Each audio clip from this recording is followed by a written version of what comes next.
If you haven't seen it yet, a warning. The images are disturbing. The chilling footage from a bystander captured Saturday's fatal confrontation.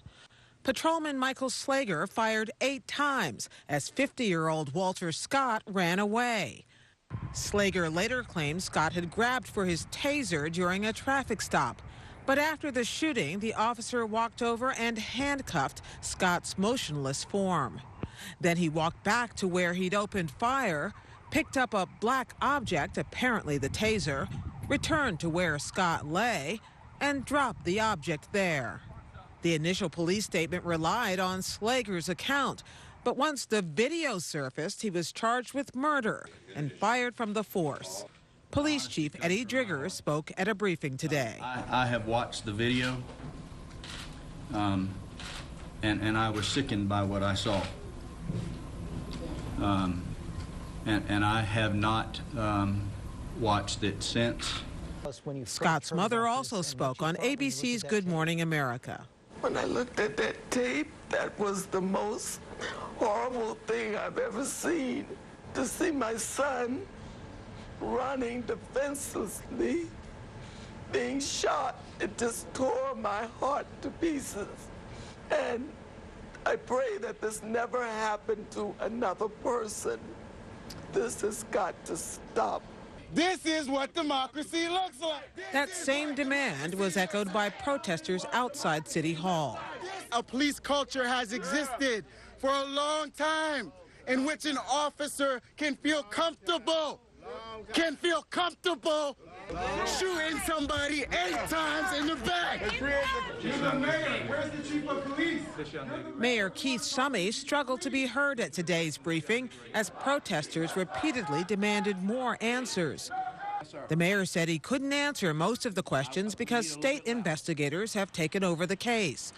The FBI and the Justice Department are also investigating for possible civil rights violations.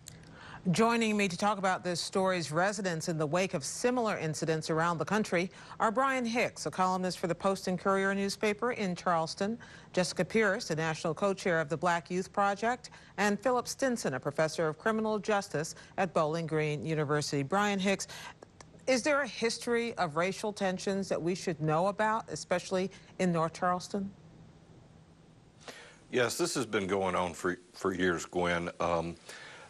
Several members of the community, the NAACP, they have claimed for well over a decade that North Charleston police use racial profiling and to pick on black citizens. And what they do, their standard MO, according to their critics, is to stop a black man on some minor traffic violation and then harass him, use it to detain him, to see if there's an arrest warrant out for him, or to search him in his car.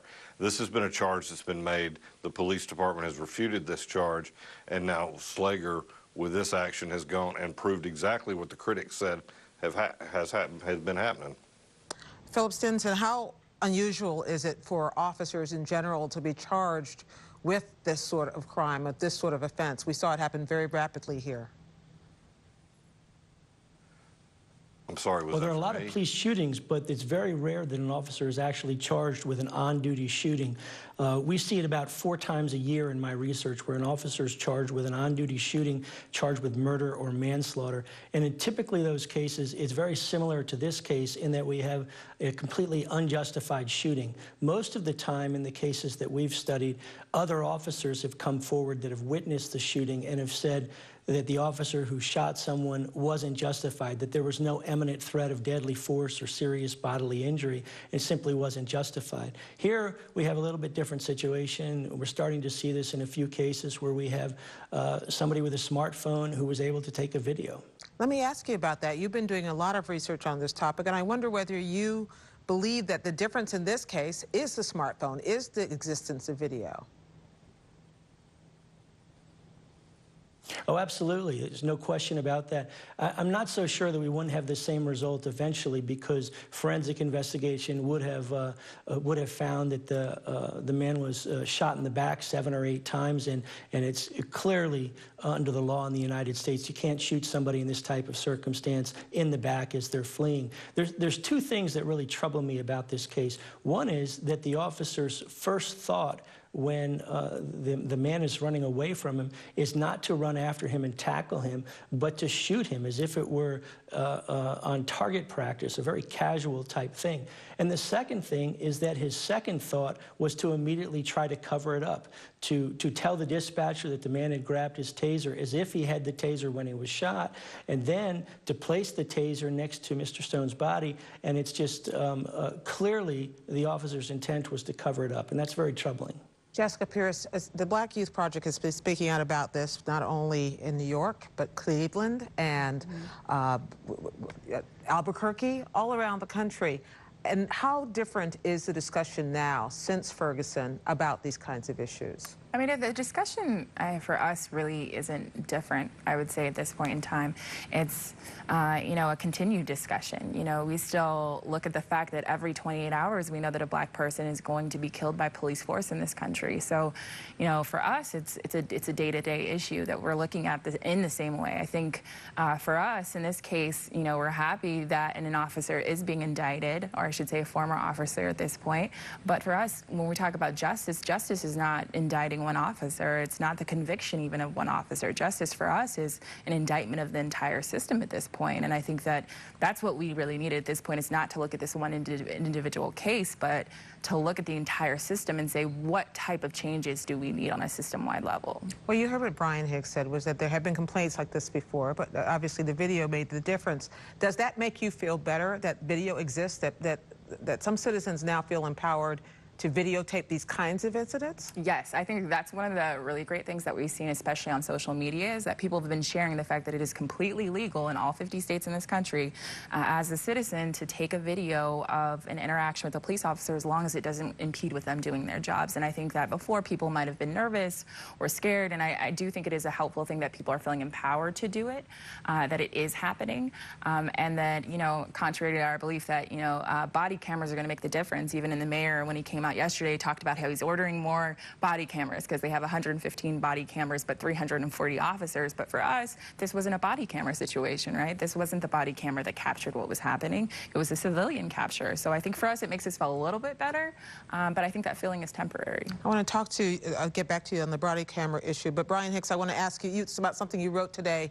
In your column, you said that Officer Slager didn't just wound Walter Scott or kill Walter Scott, he wounded the community. Tell me what you mean by that.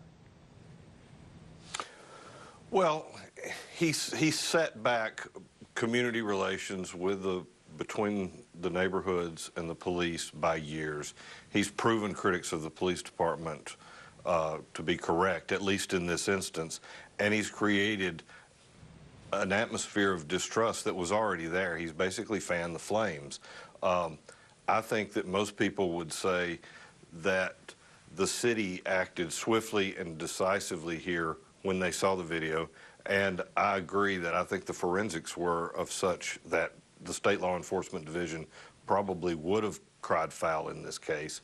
But still, the residents today at a rally, at a press conference, very upset, still upset with the city, because this is just confirms a pattern that many people have seen for years. Jessica Pierce just said that this is systemic, not individual failure. What do you think about that?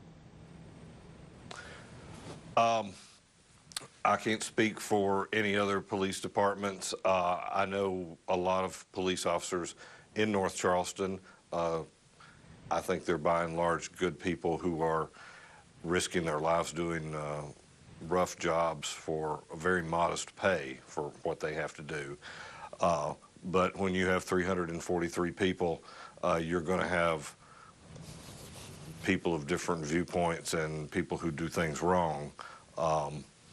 I'm not saying that any of the charges that have been leveled against the police department earlier weren't true.